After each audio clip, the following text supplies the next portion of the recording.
Hello, and it's a Friday night beer review. And they got the beer hat on, and here's the beer mug. Tonight's beer is something different. It's a seasonal beer, comes out every year since 2014 this time of year. From Southern California's brewery, Stone Brewery, based in Southern California somewhere. So being in Southern California, it comes as no surprise that they've got this stout, which is a British style beer, but they've Mexicanized it into, well, I'll tell you, Imperial Stout. It's actually originally Russian. So this is Stone, and I'm going to try to pronounce this because it's a mixture of two words. It's Aztec word for chocolate, or chocolate water, which is XOCOVEZA.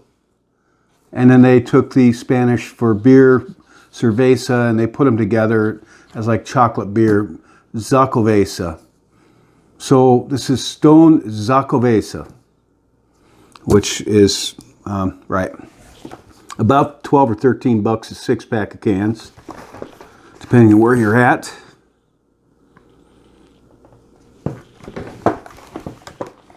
Right, all right, well, I like stouts sometimes, and this one kind of caught my interest. You know what? Get this, right? This is the top of the beer can, obviously. And for some reason, Stone likes to put their labels on upside down, which I really find annoying as all heck. And I really couldn't figure it out why their labels are upside down on all their beers. And, well, they're in Southern California, and I think weed's legal there, right? So that's my best explanation, but I can tell you what their explanation for it is. Before I get to this beer, I'm going to read off what I got from their website. Stone XOCOVEZA. The word chocolate comes from the Aztec word little. I don't know. I looked it up how to pronounce that on the internet, and every single one was different. That they said this is how you pronounce it. So I settled with Xochitl, and it's spelled XOCOLATL, and that means bitter water. And it refers to the mixture of cocoa and water that Aztecs used to drink. XOCOVEZA is a hybrid word made of the beginning and ending of two existing words, Xochitl and cerveza, the Spanish word for beer, like I said. So you get XOCOVEZA, this stuff. It's a tradition too special to skip. It comes out once a year throughout the winter. And they said it's to warm you up during the winter months. They're in Southern California. What do they know about that, huh? Well, in Northern California, they get their snow. Anyway. The style is a mocha stout. Alcohol by volume is 8.1%. When you see something, you probably know this, but if it says Imperial, that usually means strong. The original Imperial Stout was a Russian black beer that was very strong, like 12 or 13% alcohol. Imagine that from the Russians. Apparently they like to drink up there. Okay, they say this Imperial Stout was inspired by Mexican hot chocolate. About this beer, the release date was, they just released it October 5th, 2020, this year. Comes out every year since 2014, from what I read. Drink it at cellar temperature. This is a little colder than that. I'm going to measure the temp again. Just see how close I am. Tasting notes. Well, the featured hops are English Challenger and East Kent Golding, which are traditional, obviously, hops. Kent Goldings and Challenger for a stout. According to the site, the flavor profile is cocoa and cinnamon at the forefront. The coffee, nutmeg, and vanilla follow, and the fruitiness and the heat of the pasilla peppers come through nicely on the finish. We'll see about that.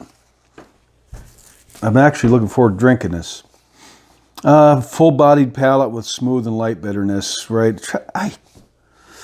The sweetness adds a lot to this beer without being syrupy. I can't stand it when you try to describe a taste. That's pretty hard to do. Now here's what got my interest. Special ingredients.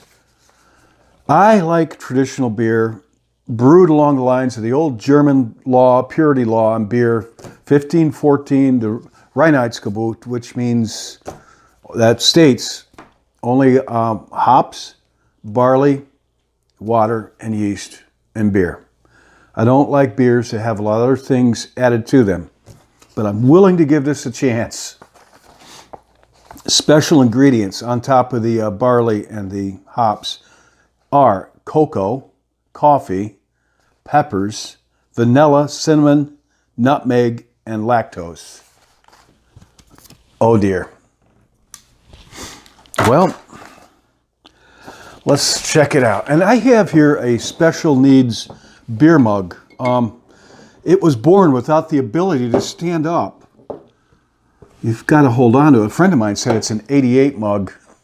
I never thought of that. I like glass, hand-blown glassware that's original. And this one definitely, I got it on eBay. It definitely is original. And never thought of it being like 88, like a neo-Nazi kind of symbolism. But I don't think that's the meaning behind this. I think it's just whatever you want it to be, I guess. But it's a special needs beer mug. It doesn't have the ability to stand up, so it's got a partner here that helps it out. Okay, let's get to the beer. I've never had this before. Kind of looking forward to it, honestly. All right, special mug. Ooh, that is dark. Real dark. Let's see if you can see how dark this is. That has got to be some of the darkest beer I think I've ever seen. I'm looking forward to this. Let's see. I generally do not like beers with a lot of other stuff in them. I can smell it. It does smell kind of chocolatey, malty. Here, take a whiff. Right. All right. Bear with me a moment. I'm going to go get my thermometer. I want to see how cold this is. I'm going to take a guess at it after I taste it. Then we'll see how close I am.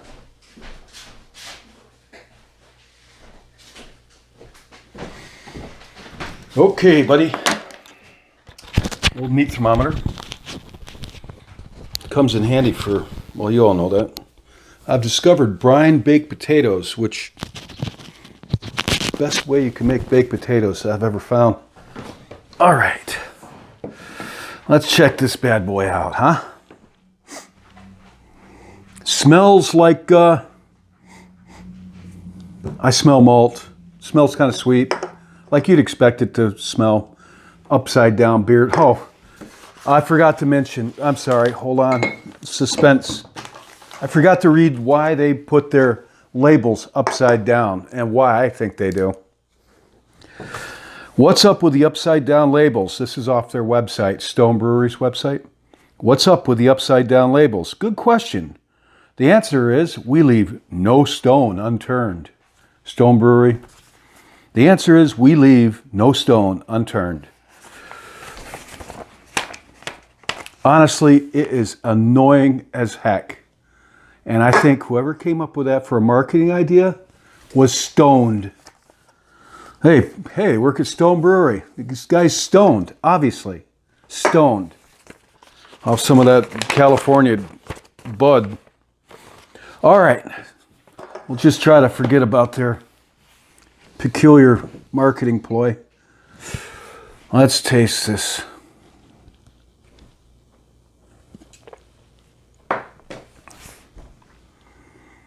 That is different. You can definitely taste the chocolate. Fruity. It reminds me of like, was it Cadbury's chocolate bars? It reminds me of like a chocolate bar that's got a lot of cocoa in it, which this has cocoa in it, which makes it so dark. But it tastes like it's got raisins and nuts in it or something. It's very fruity. It's not a bad beer, actually. It's like, actually really is like a mixed nut Cadbury bar with a high cocoa in it.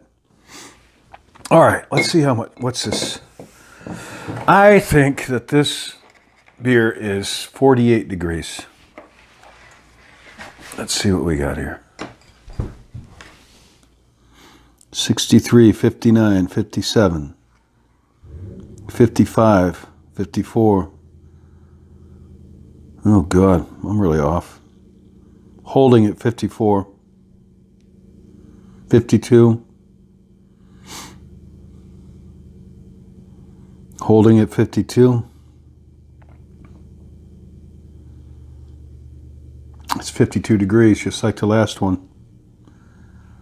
All right, so that's what they say, that you should drink a stout at cellar temperature, which I think would be like 55 or so. So,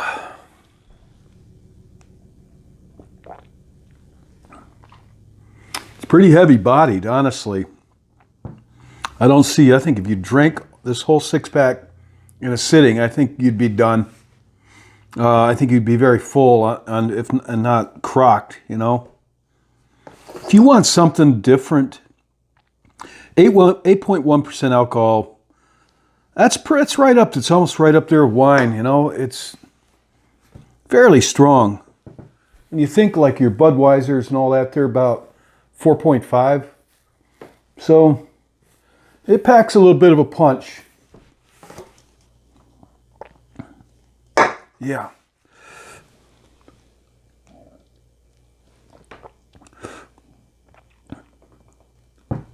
Delicious. It actually is. I think this is the only beer of this type that has peppers and cinnamon and cocoa put in it that I actually can say I like, because I generally don't like beers that have been bastardized like that.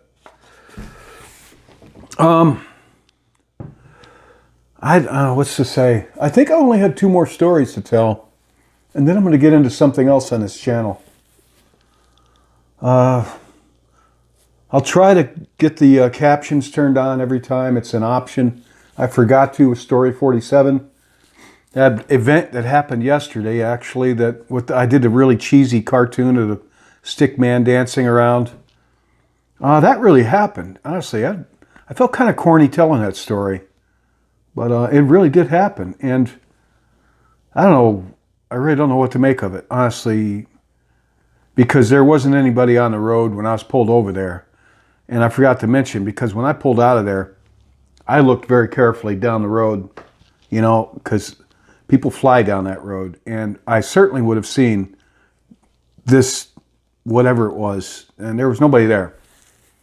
And I don't know what he was doing. I thought initially that he was running towards me, but he was just moving around, kind of looked confused or something in the middle of the road. Yeah, I don't need to recover that again, but that really happened. And yeah, I don't know what the history is behind that place. You never know. I mean, there's stuff all over the place, really. That's the same place that a girlfriend and I saw something cross the road. We both saw it right in the same area. It's really, really big, like a brownish cloud, about as big as an elephant or a van, just crossed the road. And I think that stuff's everywhere, you know? Stuff happens to me every once in a while.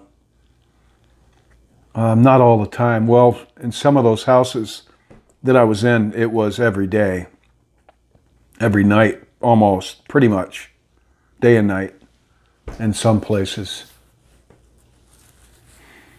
But, so the beer.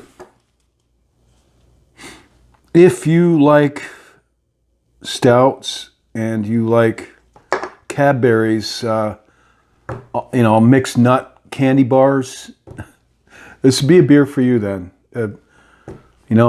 Start a little fire in your fireplace and get your favorite book. Or if I was trying to market this, I'd say turn on some of my stories and pour yourself a glass of this stuff, because I'm really trying to sell these videos. I'm not making a dime off these videos, and that's the way I want it to stay. Because a couple of you have to apologize. I put a beer review up, the last one, and I talked about something I'm planning to do on YouTube. I've written some books, and I don't want to market those here. I'm not even going to mention them. But I don't ever want anybody to think I'm trying to generate income off this channel. This channel is mostly, it started out as just something for me to just play around with, really. My kids, we all got a kick out of it. And I started telling some of my stories on it and playing the accordion and things. And I found out it actually took off when I told my first story about God and his angels, number one, because there's a lot of people that look for that stuff. And I decided to go ahead and tell all the stories, and then these ghost stories, because I think I've said that. Oop, I'll burp into the mic. Excuse me.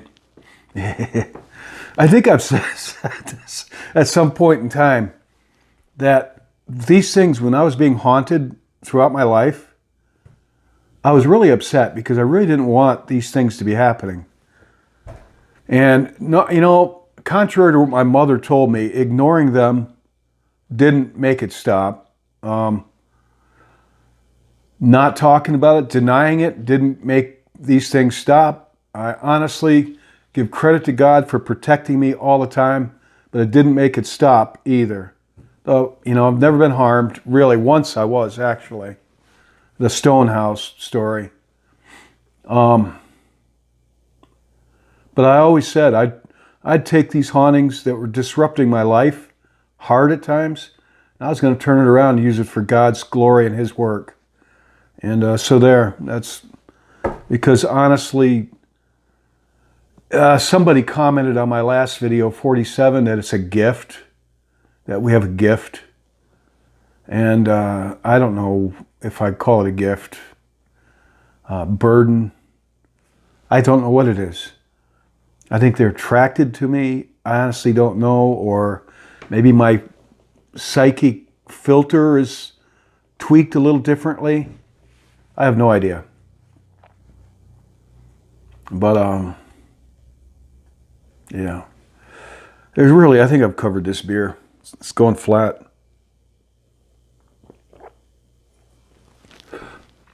It's actually pretty good. Honestly, I'd have to give this a big thumbs up. For this kind of beer, there's Guinness Stout, a true stout, which honestly it would be my go-to stout. But this is pretty good for occasions. Good for that time when you just want to withdraw and chill out, light a candle and sit there and, reflect upon life, the meaning of life, and where God's leading you, whatever you want to reflect upon. Get one of these pretty cold. Get yourself a nice glass. This isn't a nice glass. This is a special needs glass, so it was born crippled. But this big guy here doesn't mind helping out. Right, big guy? Not a problem, Tim. Happy to help.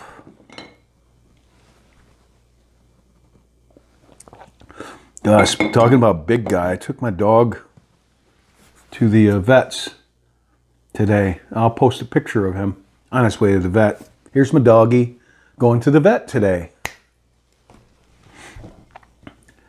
And he does not like, doesn't like being away from me, didn't want to leave the car. God bless him, he's got a skin allergy. And he had those big, long, droopy ears and those big jaws that are you just fall in love with looking at them. They cause a lot of like yeast infections or bacterial. They're really, Basset Hound's a high maintenance dog. I sincerely think they were meant to be outdoors, drinking fresh water out of a stream, and out in fresh air. As it is, they're a bloodhound. That I've read that 13th century French monks bred them to be short-legged, and a real basset always has a white tip on the tail, a purebred like mine does. And the idea was they go chasing rabbits in the 13th century where, this is dinner, they didn't have the Walmart or supermarket to go to. But they don't catch the rabbit. They can easily chase them with their bloodhound nose, but their legs are so short, they're not going to be able to catch the rabbit. And when they're running through a field or the grass, you'll see that white tip on their tail. It looks like a flag going through the grass. Makes it easy for you to bring home the bacon, rabbit style. Must have been something. Guy go out with his dogs. He's got 3 or 4 Basset Hounds. I'm trying to imagine. Camera off. Picture off. Well, that's already got to me a little bit. Wow. I'm trying to imagine. It must have been, tell your wife, hey, I'm going to go hunting. Get the dogs together. Out you go. You didn't have a rifle. It's the 13th century. Maybe you had a bow or a crossbow, perhaps. I don't know. Or maybe just a staff. And you go out with these dogs and come back with about 6 rabbits or something like that. I don't know, have you ever eaten rabbit? Not a lot of meat on them. I'm not sure. I had them up in Alaska last time, actually. I don't think there's much meat on them. I think there's less meat on a rabbit than there is a chicken. I don't know. My dog loves rabbits as his friend. I actually have a rabbit story with my dog when I lived out in the countryside a couple of years ago. And there was a rabbit. I've got a Basset Hound. Supposed to be a rabbit dog. Right? Well, my dog's out in the yard, and he seemed to attract rabbits because I started seeing what I didn't see before was little bunny rabbits coming into my yard to nibble the clover leaf and all that.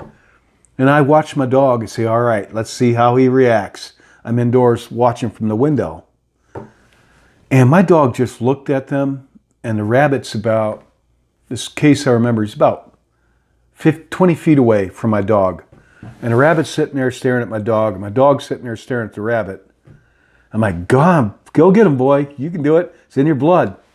My dog looks like he's fallen in love. And the rabbit, instead of running away, if this was my dog, actually took a few hops forward, towards my dog. My dog didn't move. And the rabbit ran off. So I've told him a couple times to get out of the house and don't come back without a rabbit. That isn't going to happen. I don't know where you're at, but yeah, COVID. I don't know. What a drag, huh? It'll pass eventually. I thought it'd be over by now. This is getting to be a familiar sign, huh? Going around wearing these things. Whatever your COVID mask looks like. I told my friend, actually, his daughter works at checkout here locally, and I said, I heard that, I'm not going to say his name. I said, I bet his COVID mask smells like beer farts. She got a pretty good laugh out of that. Marty. I'll bet his COVID mask smells like beer farts. I don't know. What are you going to do? You got to laugh, make a joke out of it. I've asked people not to sneeze on my cheeseburger. Whatever. Got to get a laugh out of it. I really do commend, hats off to all our people that are working in the supermarkets, the restaurants, things that really, honestly, when this first hit, I was working at Walmart, and then my boat came in. I really didn't need to work, and some different things happened, honestly. Things came together where my job at Walmart ended. Different things. But the COVID stuff was out there, and it was just started. I was a little bit concerned that I might catch it and bring it back home. But really, those people, life as we know it wouldn't be possible without them. And unfortunately, it took something like COVID pandemic for us to realize that the checkout people at the counter and the people that stock the shelves, the truck drivers, the people in the supply chain, every bit of it, the warehouse workers, the people working in the factories, the working man and woman, in short, that really keeps things moving around like we know it, where I can sit here and light a candle and make a review on this beer, and you could sit there and leisurely watch it. Well, I retired Army, and I've got a pension from the salt mine. I worked at a salt mine for a while, and I've got a couple other things, so I don't take any of that for granted. It's just life. You got to be prepared to stand up on your own 2 feet. Can't ever get reliant on the government or anybody. That I personally think handouts will make you weaker, though sometimes you need them. I don't think Social Security or a retirement pension, that's something you paid into with time and work. And sometimes handouts are a blessing. And I wanted to do a video on the difference between charity and misguided charity. And that's a difficult one. When, Christ told us a lot of times to give and not expect it back. But sometimes people can clean you out. Where's the difference to where somebody you know or love is getting hustled, completely hustled, and they're trying to practice their faith, and you commend them for that, but it breaks your heart to see some thieving person clean them out and take advantage of them. So I want to do a talk on that. I call it a message. This is a beer review talk, excuse me. Encounter stories are when I'm dealing with God and His angels and His kingdom. And just story is paranormal stuff that I've got a lot of them, including the one that just happened yesterday, mid-morning. And then I just want to talk, just to kind of bounce back with some of you. I don't want to preach. Not in a position to preach to anybody. I can give my testimony, and you can make of it what you want. Or I could put a message out there and just to get your thoughts on it, But I'd like to foster a discussion on that, because there's a lot of things in life that have a lot of gray area. It's like tough to know when you're crossing from right to wrong, or you're doing the right thing and you're crossing into an area that's not the right thing. You're enabling somebody. That's different. Well, I've really digressed. Man, this stuff will really loosen up the tongue. I had a pretty good dinner. I make kimchi, Korean kimchi, Napa cabbage, peppers, ginger, spices. Fry it all up with some chicken stir fry. It's pretty good. I ate that. My dog got chicken with rice the way he wants it. And he wants it less rice, Tim, more chicken. And he got that tonight. So, here, just sitting alone. I've been alone, very solitary through all this.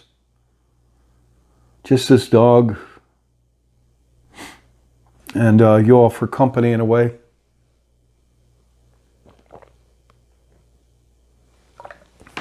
God, actually, I say I do like this. It's very good.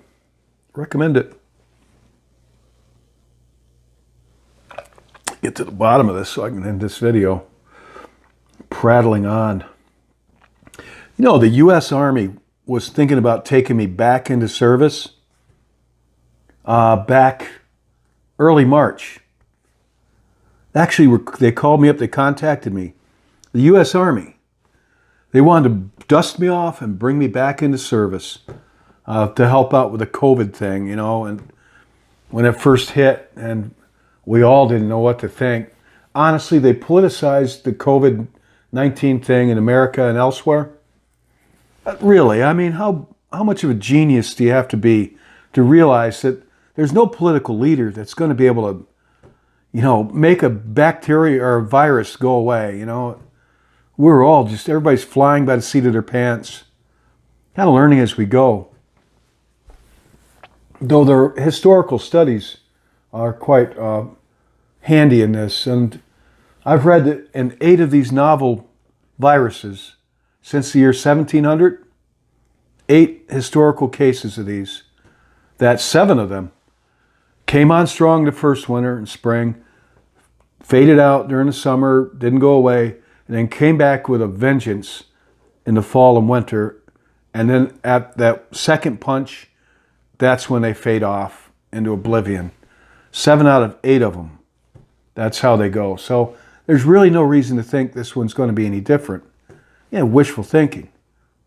The last one that came through before this, I caught.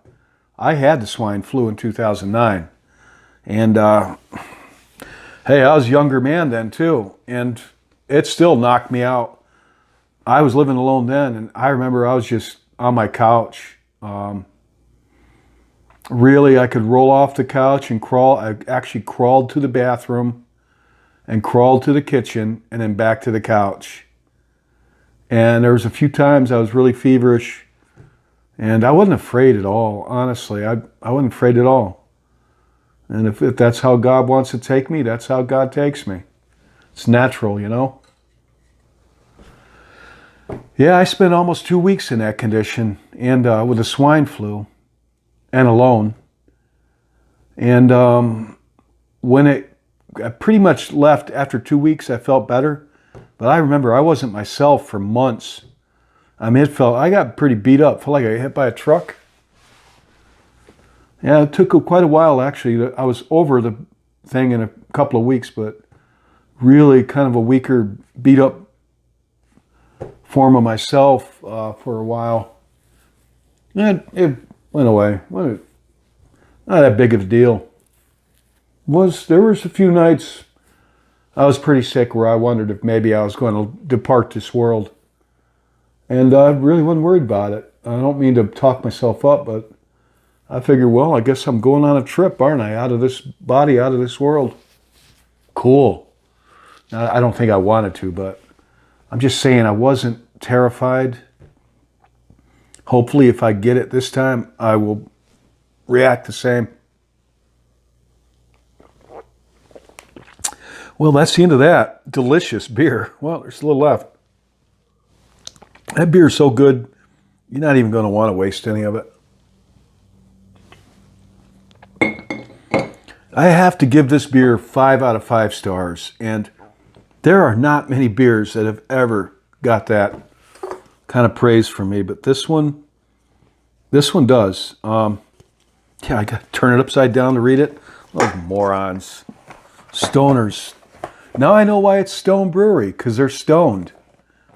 So Stone XOCOVEZA. And I've got 5 left. Right there it is, folks. That gets a very rare 5 out of 5 from me. And I apologize if I prattled on here, but kind of the whole meaning of this, just video, keep each other company. Give me something to do and accomplish today. Well, I took the dog to the vet, so $200 bill. Okay, that's the end of this. Take care. Check this beer out if you're inclined.